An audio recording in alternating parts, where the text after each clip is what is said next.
You wake up in a hotel room, walk downstairs still half asleep, and stand in front of a free breakfast buffet you get to attack however you want.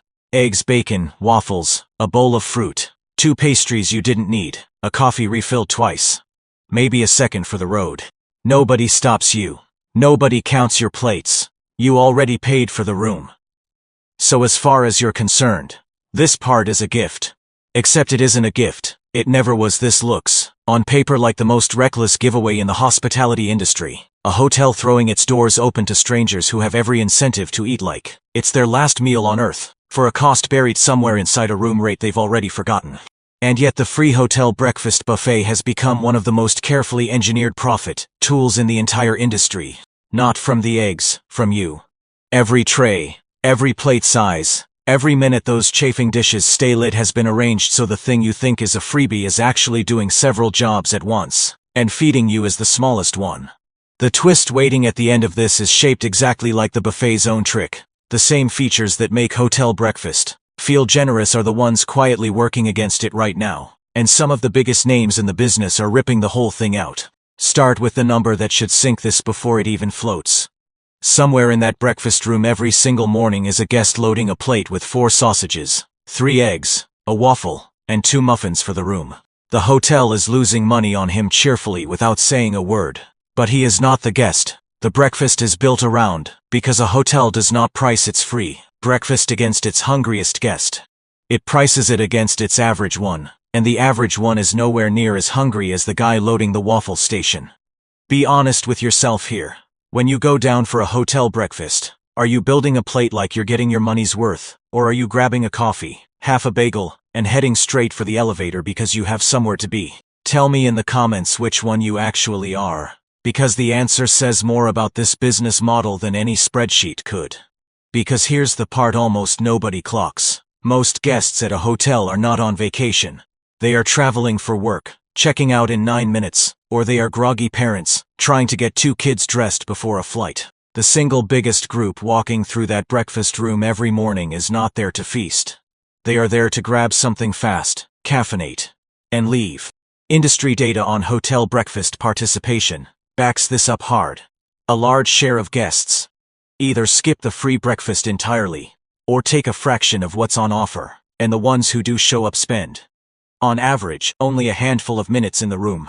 The all-you-can-eat spread is being priced against a crowd that mostly can't be bothered to eat all they can.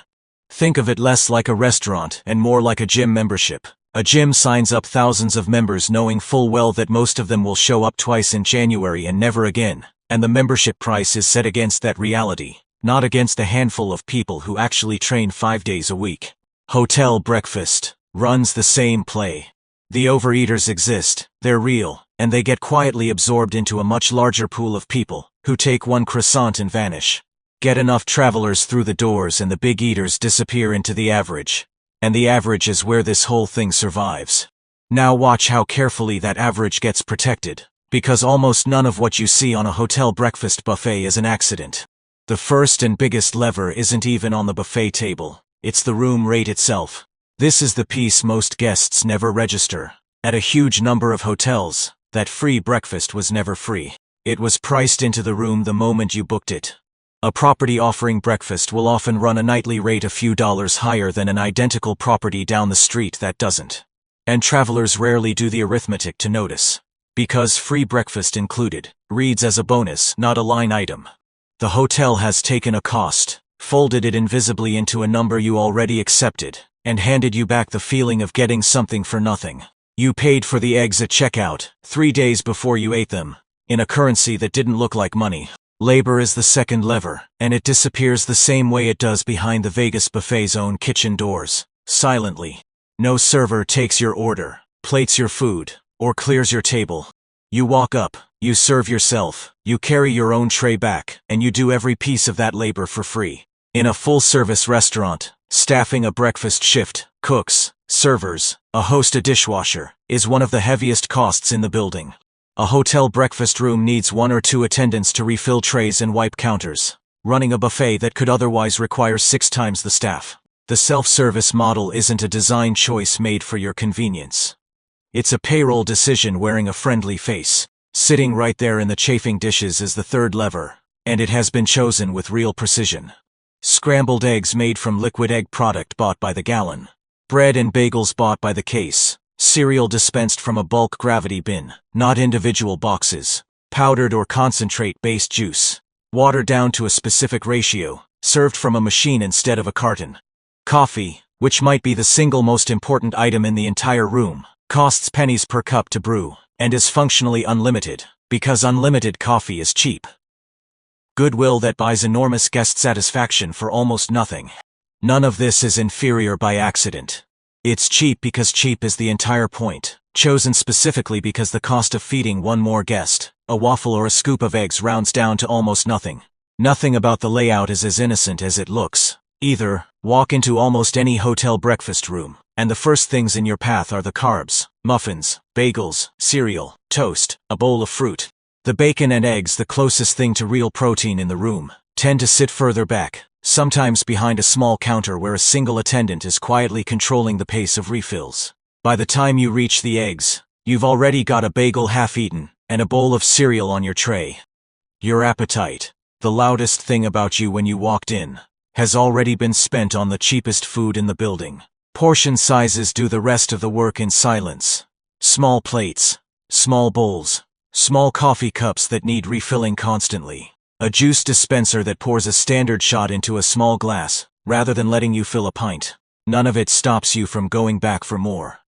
It just makes going back for more require a decision, a walk, a small act of willpower. At the exact moment your body is starting to feel full, and your brain is starting to think about the day ahead of you. Every trip back to the buffet is a moment where your stomach gets a vote. And the smaller the plate, the more often that vote gets cast.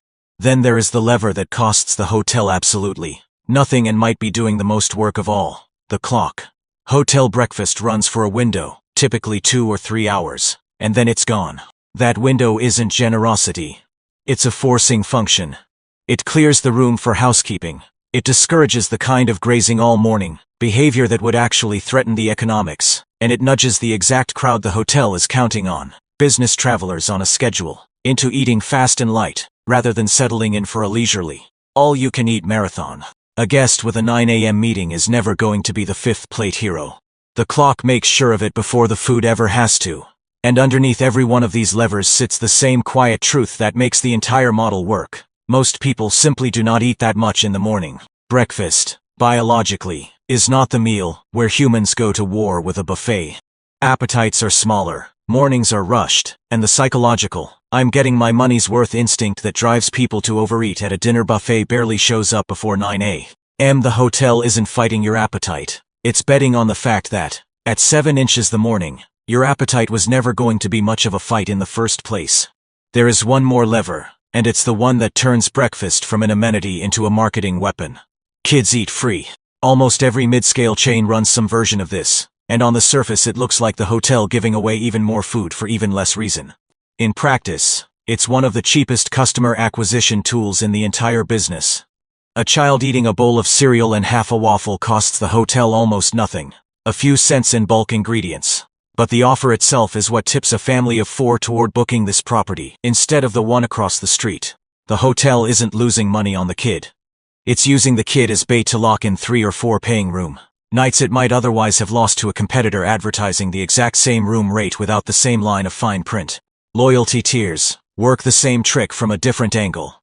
Plenty of chains reserve the full hot spread without ever announcing it. The eggs, the bacon, the made-to-order waffle station for their mid-tier and top-tier loyalty members, while everyone else gets the grab-and-go bag or a scaled-back continental version. Cereal, toast, maybe a muffin, nothing hot.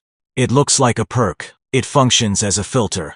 The full buffet becomes a reward dangled in front of casual guests, to get them to sign up for the loyalty program and start consolidating their bookings with one brand. Because the fastest way to guarantee someone books your hotel next time is to make them feel like they're leaving something on the table if they don't. The breakfast spread isn't just feeding people anymore.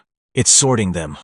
Which brings us to the real trick sitting on top of all of it. The one that has nothing to do with food cost at all. The breakfast isn't there to turn a profit on eggs. It's there to sell the booking. A free hot breakfast is one of the single most effective levers a hotel has for winning a guest away from the property next door, especially in the mid-scale and budget segments where a Hampton Inn, a Holiday Inn Express, and a Best Western are all fighting over the same traveler, comparing prices on a screen.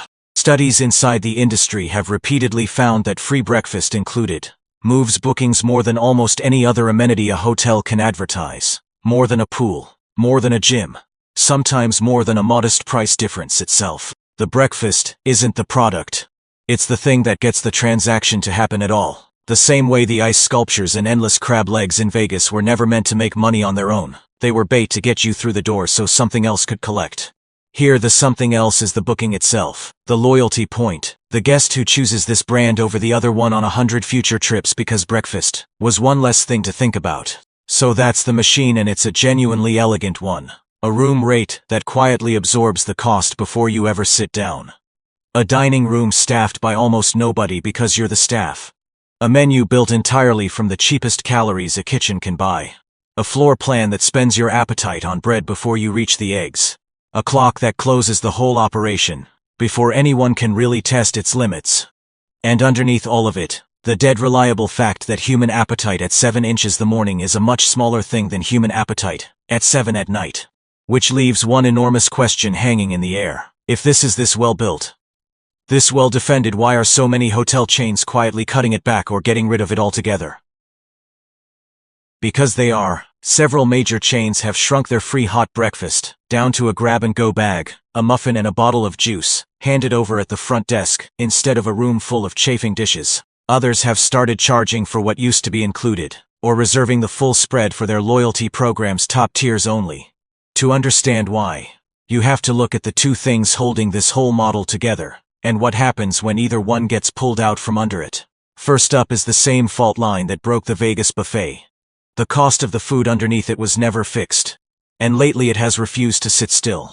Egg prices spiked sharply in recent years, driven by outbreaks of avian flu tearing through commercial flocks, and eggs happen to be the single most identifiable item on a hotel breakfast table. Bacon, bread, and cooking oil all climbed at the same time, squeezing a margin that was thin to begin with.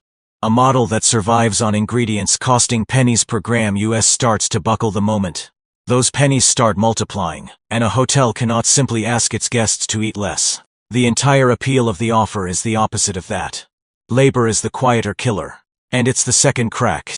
Running even a stripped-down hot breakfast still means someone has to prep the eggs, keep the trays full, keep the room clean, and be there before sunrise to open the doors. In a tight labor market, that shift gets expensive fast. Half the guests who show up grab a granola bar and leave, and the math stops working. It is far cheaper to hand a guest a pre-packaged bag on their way out the door than to run an entire hot buffet operation for a crowd that, on any given morning, might barely use it. And then there is the ghost of the pandemic still hanging over the whole format. A room full of strangers reaching into the same trays with the same serving spoons was never going to survive a health scare unscathed. And plenty of hotels that switched to individually wrapped grab-and-go breakfasts during COVID simply never switched back because the grab-and-go version turned out to be cheaper, faster, and required a fraction of the staff the old buffet did. The pandemic didn't just interrupt hotel breakfast. For a lot of properties, it accidentally revealed a cheaper version of the same trick. So the free hotel breakfast was always a bet, dressed up as a gift. A bet that a room rate could quietly absorb the real cost before you noticed. A bet that most guests would take a bagel and run rather than build a mountain on their plate. A bet that cheap eggs and free coffee would buy enough goodwill to win a booking away from the hotel next door. And like every version of this trick, it only holds as long as the numbers underneath it hold still. The moment eggs get expensive, or labor gets scarce, or a virus makes shared serving spoons feel dangerous, the elegant machine starts to show its cracks, and the grab-and-go bag starts to look less like a downgrade, and more like the next version of the same old bet. Next time you walk down for a hotel breakfast and reach for that first bagel by the door, you'll know what's actually going on. The hotel isn't betting that you personally will show restraint. It's betting on the average of everyone who walks through that room. And on the mornings when eggs are cheap and the coffee keeps the coffee people happy, the house eats well. If you enjoyed pulling this one apart, a like and a subscribe genuinely helps this channel more than you'd think. And if you want to see the same move cheap bait out front. A much smarter business hiding behind it, running in a completely different industry. Go watch our video on how all-you-can-eat buffets actually make their money, or dig into the full money and business playlist on the channel. See you in the next one.